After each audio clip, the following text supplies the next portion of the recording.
Alrighty, so we're back working on the Johnson today. I'm going to do a carburetor tune as it seems to be running a little bit lean. If you know what a lean sneeze is, it's got one of them. So when it's running or it's idling, every once in a while it'll go and then it'll just drop down and idles and nearly stall. So that would be a lean sneeze, which means that either the slow jet is partially blocked, because it does run, so it's not fully blocked, or it's out of adjustment. Nonetheless, I've never taken this carburetor off before, so I do really want to open it up and see whether any of the jets are clogged. So we'll do that today. And another thing I've got to do, this fuel pump is leaking. In this little plastic cap here, it's got a little shroud that sits around the, or case that sits around the middle small O-ring in there. It's obviously got a bigger one on the outside, but the little one on the inside, the shroud that sits around the little O-ring, is cracked out. And the O-rings are pretty flat and not in the best shape, so that will probably point to why it's leaking. It also loses prime, so yeah, there's not really any point in keeping it. I'm just going to throw a new one on there and be done with it. So we've got all the parts here. We've got obviously our carb rebuild kit. In this box we've got our fuel pump. I also went to my local store.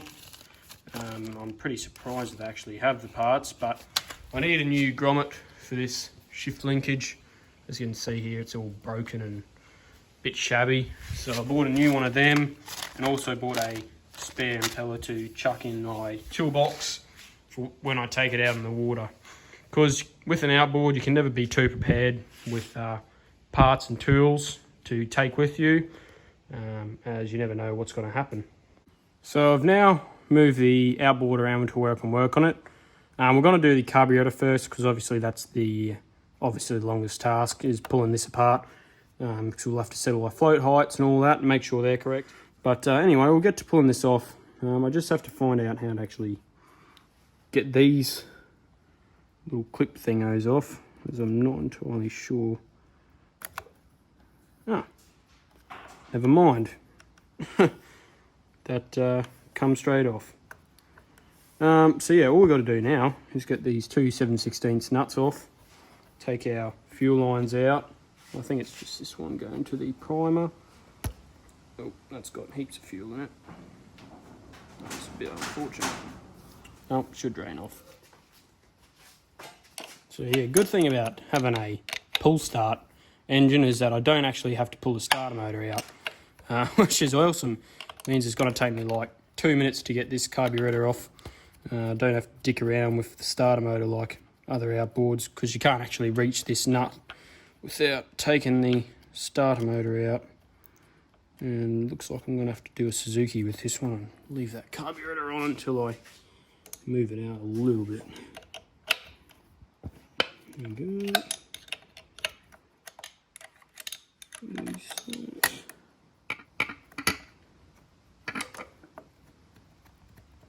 I don't know if it's been taken off before or not. Maybe the bloke that I bought it off took it off before he got it running, but who knows, honestly. I would not have the slightest clue whether he did it or not. I didn't actually ask him, to be honest. Okay, so that's our carburetor, free from our intake manifold. I'll just chuck these nuts back on so we don't lose them. As my luck is, whenever I come to put something back together, it's always lost or gets broken. So yeah, I'll just chuck it back in here so we don't lose the buggers, because I kind of do want to put the motor on a special project I have at the moment. I haven't showed you yet, but I got myself another little project. You probably already know what it is by me just saying, but gaskets come out easy. I reckon this carburetor's been rebuilt before, because these Evinrude gaskets, judging by how hard the everything in the head fought me, I do not believe that is original gasket, because those original gaskets are painful. Yeah, they will not come off. in one piece. I don't know what the hell's up with all these zip ties too. They're bloody original, but why would you use zip ties as bloody hose clamps? Just use a blooming hose clamp for Pete's sake. Actually, I might have some of that line over there. Yeah, I might just replace that hose, I reckon. I've got to take it off for that fuel pump anyway, so...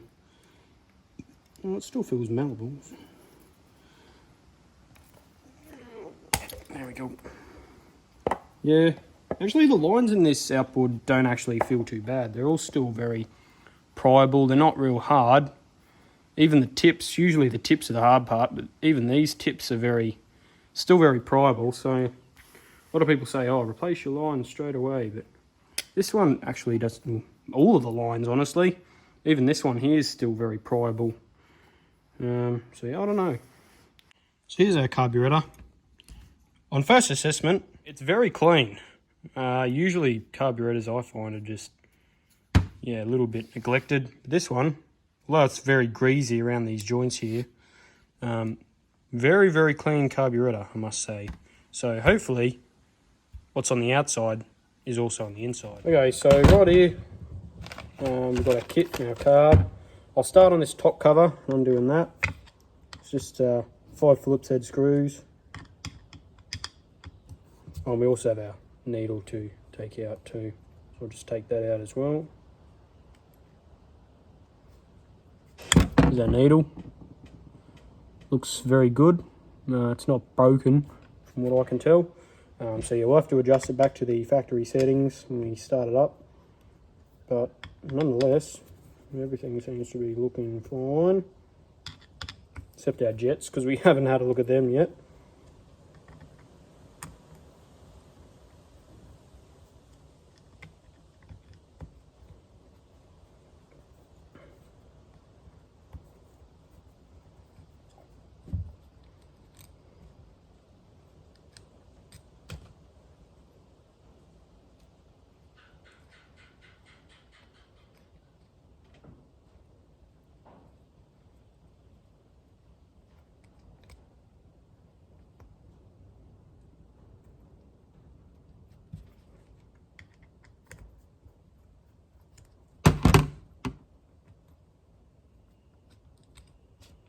Okay, that's our inside of that.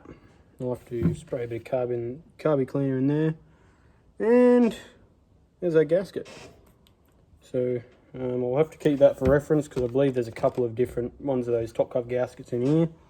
In first inspection, we have a little bit of crud up in this top hole here. I don't know how well you can see that. It looks like it's blocking the whole of the hole. But nonetheless, everything doesn't look too bad. I believe there's a couple of holes up in here. Oh yes, there is. Probably can't see it, but up in the top here, there is 3. Can you see it? I don't know if you can. Towards the back, in front of where the throttle butterfly is, there's 3 holes that I need to ensure are cleaned out. I believe they are what keep the carburetor topping the fuel up for the engine at an idle. I could be wrong, but I believe that's what it's supposed to do. And I really want to check them because, as I said, this has a bit of a lean sneeze, and sometimes it doesn't like to idle as well as it should. It'll just shut off. It'll idle down and then it'll shut off. So obviously because the idle's too low. So we'll pull this float bowl off now and have a gaze at that. See what we got going on. I think I drained most of the petrol out anyway, so don't worry about that. Keep all of this top cover to one side, and I'll keep this float bowl and all the float components to this side. Okay. Another lucky gasket. Chuck that there. And here's our float. Now, float actually looks to be sitting a little high. Yeah, a little high, I should say. The level is supposed to be, the top of the float's supposed to be in line with this top of the housing here. And it's sitting a little bit on an angle and a little bit lower towards this backside than the housing. So yeah, I don't know if you can see that. It should be sitting about there, and it should be angled a bit more down so that the bottom of this float is level with the top of this housing. So we'll adjust that. We'll pull this float out first.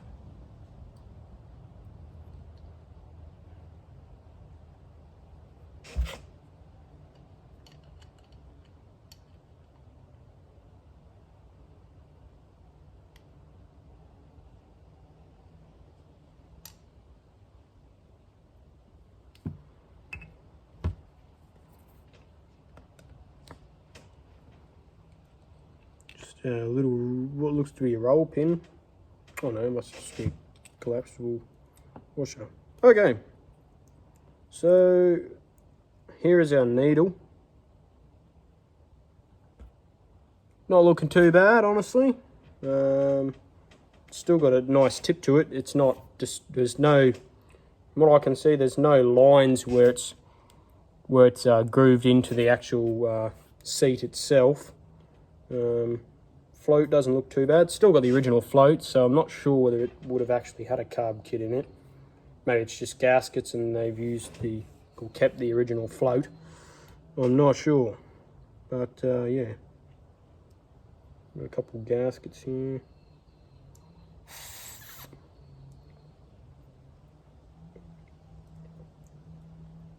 It's clean, so that's good.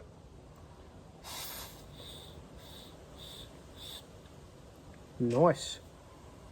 Okay, must have a couple of needles. That one's clear, so that's good. Alright, so here's our seat I managed to get out. It's clear, well it seems to be. I just blew through it. It's got a nice clean hole. Nice clean and clear hole, I should say.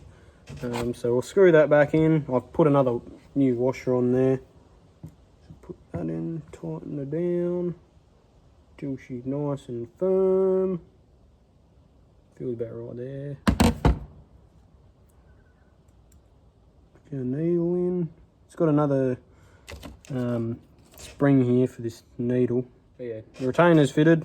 Now all I've got to do is pull, looks to be these two, this screw here for the drain for the carburetor out. Put a new fibre washer in there.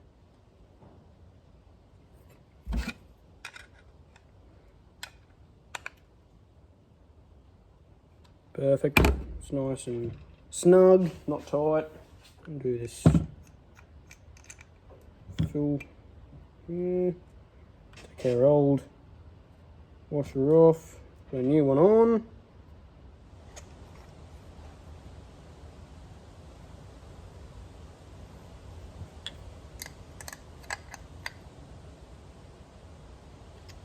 There we go. That's that finished. Here's a little bit of a rubber, I don't know what you call it. It's like some sort of a seal for the bottom of this here. So we'll put a new one of them on. Pull that up. It's like a rubber washer, I believe. It looks like it anyway.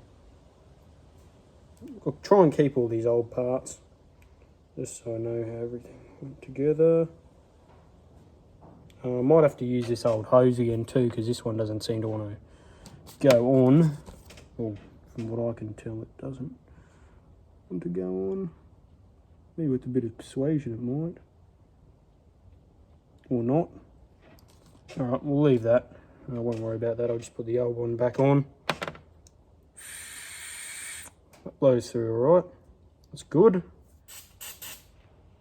It's all remarkably clean in here, I must say. Very, very pleased with how clean it is. Like, super clean. Yeah, I know I just used carburetor cleaner on it, but it hasn't really made much of a difference. It's looking real good. It's good. Now, these holes. These three here, I don't know if you can see them. 1, 2, 3. They're the ones I was talking about. We need to make sure they are clear.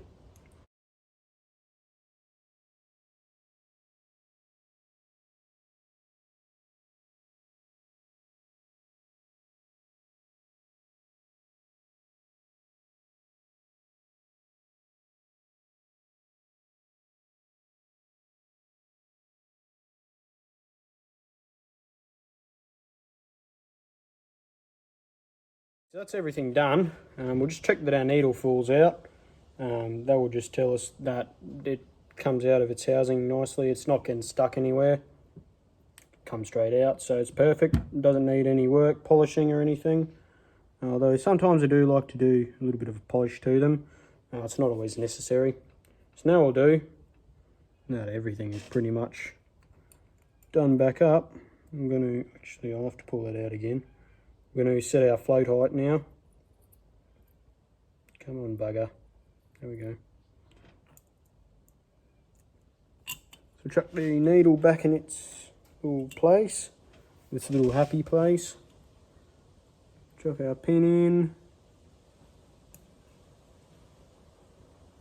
to where it's supposed to go. Right there, by the looks. That's sitting a little bit high. A lot high, actually. So we'll have to fix that up. That's sitting very high.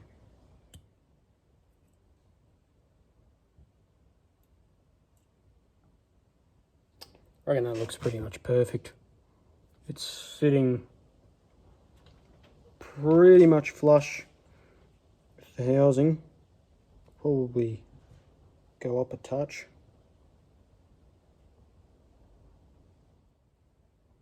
That'll be fine. It's pretty much in line with the flush with the bottom of the housing. So I'll leave it at that, and it opens up fine too. So I'll chuck a new gasket on. It's only rubber, so it shouldn't need any special sealant. Center it there. Make sure this bloody behaves itself. Doesn't fall out. Okay. Now to put this on, screw these back in.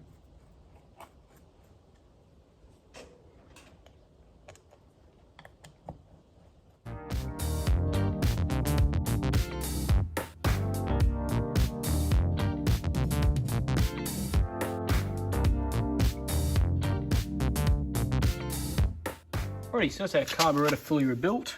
Now we have a new gasket here to fit on. So before we start putting this carburetor back on, I'm going to add a bit of my favourite MR5923 aviation gasket sealant to it. Put this on just a little bit. I'll try not to get too much in the intake. Just try and smother it around the outside, just so a gasket gets a decent seal. I'll wipe away the excess that's close to the intake because I don't really want it pulling any of this stuff. I don't know what it could do to a motor, so yep, we're just going to try and take it slow. Use this little rag here just to wipe around, just so we don't get any into the motor. So we're just got enough there to at least seal the gasket, so we don't get any air leaks, because air leaks are no good. Right, so the way I found out that this has a bigger intake is actually the hole for the gasket matches. Ow, that was my spinner. The hole for the gasket matches up to the carburetor exactly. However, the hole for this is very, very much smaller than this hole here. And the bigger gasket that comes in the kit, because the kit I got also does a 25 and a 30 horsepower carburetor, the gasket for that fits perfectly around this hole. So I'm wondering, because I have been told you have to change the intake to get some different hole sizing, but I'm wondering whether that's the hole they're talking about, because that is smaller. Well, this gasket, the hole for this gasket is smaller than that intake. So next what we'll do is we'll just give this carburetor a bit of a coat of my special sealing goo. Try and do a bit better job on this one, not get as much in the intake side.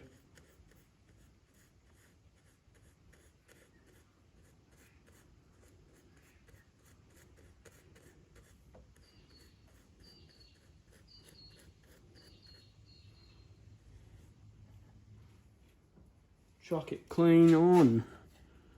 Let's chuck this hose on. Feed that into there. There goes my nut. I have to feed this one onto the stud first, because it doesn't exactly go on there straight like this one. Getting the old Knipex on the job. If you haven't got any of these buggers, honestly, get onto them. They're awesome. Best pliers for needle nose work, I reckon. They are so handy. Honestly, the amount of bolts I've dropped in the cowling that I've used them to help me retrieve, oh, bloody excellent. So if you haven't got a pair of these Knipex 2881 2As, you're missing out, honestly. These are bloody awesome pliers. So feed that on. Now I did reset our needle valve to the correct factory settings, which is fully seated. Well, not fully seated like a gorilla, like really strong, tightened it right in and broken the needle. But we've tightened it in just enough to where it's seated, and then 1.5 turns out, which is the correct setting. All right, so we'll hook this throttle shaft up now, which I managed to somehow pull out before. Look at that, perfect.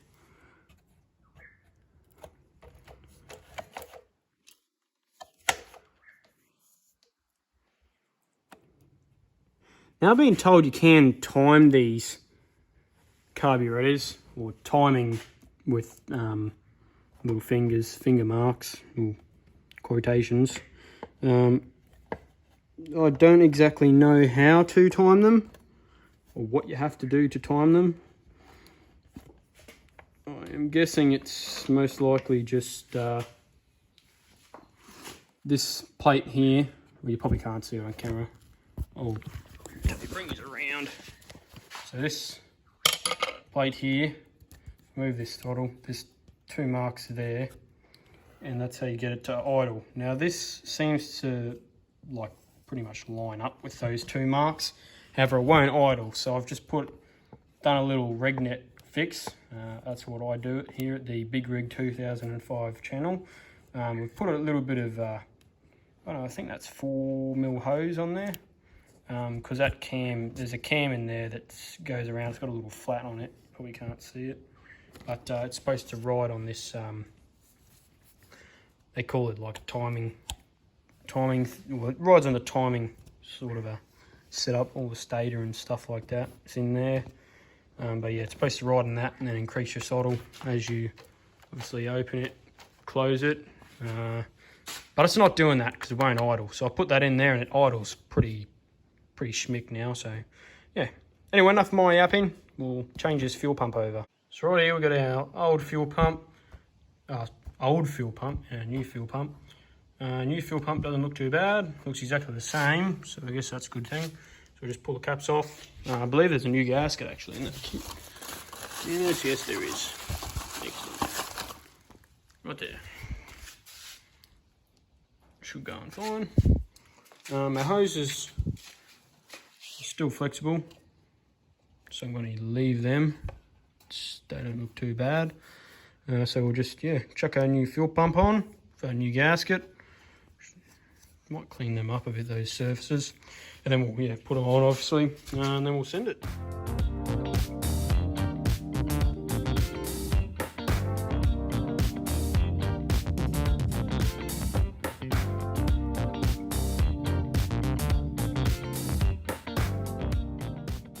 Righty, that's the Johnson finished. We've got a new fuel pump, which primed up all right. No leaks so far.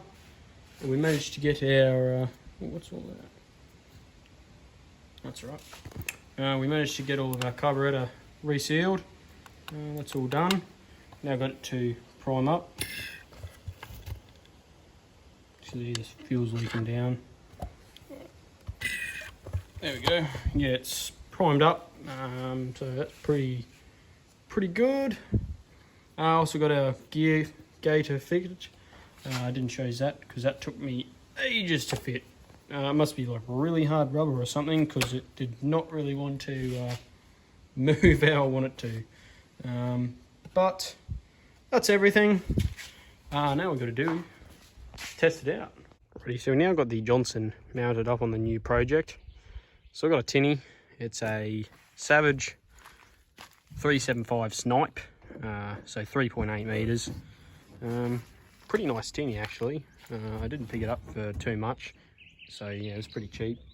From what I can tell, it doesn't leak. It needs a bit of a clean, that's for sure, but that'll come with time. Down here, I think, yeah, there's a couple of little small corroded parts there. Around here I think I found another one. Where was it? Somewhere around here.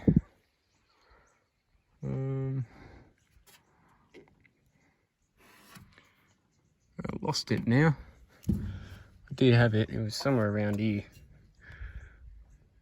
I'll find that later. But yeah, honestly, pretty nice little tinny if you ask me. Anyway, we will now try it out. So we've got the old Jono just sitting out here idling. Runs pretty good actually.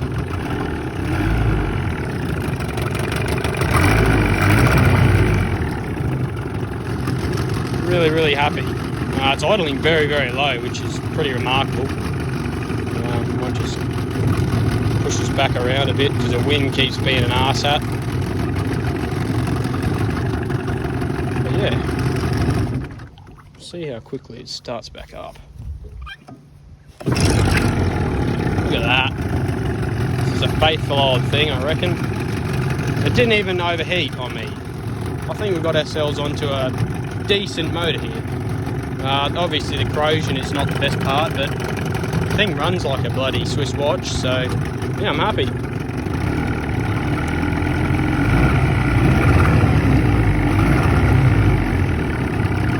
We're only running out of the bloody jerry can at the moment, so yeah. Well, I reckon we'll leave it at that.